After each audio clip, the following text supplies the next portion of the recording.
ఈ ఒక్క మసాలాని రెడీ చేసి పెట్టుకోండి ఫ్రెండ్స్. మీరు ఏ మసాలా కర్రీ ఇంకా బిర్యానీ చేసుకోవాలనుకున్నా కానీ అదిరిపోద్ది అంతే. వీటికి ఏ పదార్థాలు కావాలో చూద్దాం.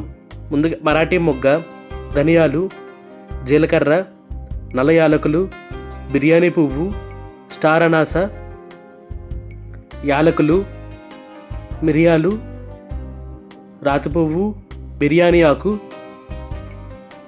కసూరి మేతి, షాజీరా, కొద్దిగా సోంపు, ఎండుమిర్చి, లవంగాలు, దాల్చిన చెక్క, జాజికాయ, ఇంకా గసగసాలు.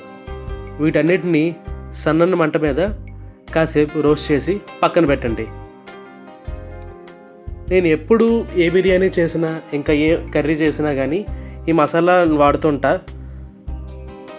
బయట దొరికే ప్యాకెట్లో దొరికే మసాలా కన్నా మనం ఇంట్లో ఎలా తయారు చేసుకుంటే హెల్త్కి హెల్తీ ఇంకా టేస్ట్కి టేస్ట్ ఉంటుంది.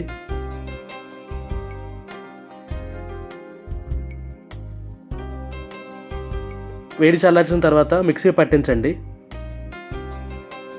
ఈ మసాలాని ఫైన్ పౌడర్గా గ్రైండ్ చేసుకొని ఎయిర్ టైట్ కంటైనర్లో స్టోర్ చేసుకొని మీరు ఎప్పుడు కావాలొస్తే అప్పుడు వాడుకోండి. మార్కెట్లో దొరికే పౌడర్లు మానేసి ఇలా ఒక్కసారి ట్రై చేసి చూడండి. అలాగే నా కంటెంట్ నచ్చినట్లయితే నా ఛానల్ని like, share, comment and subscribe చేయండి.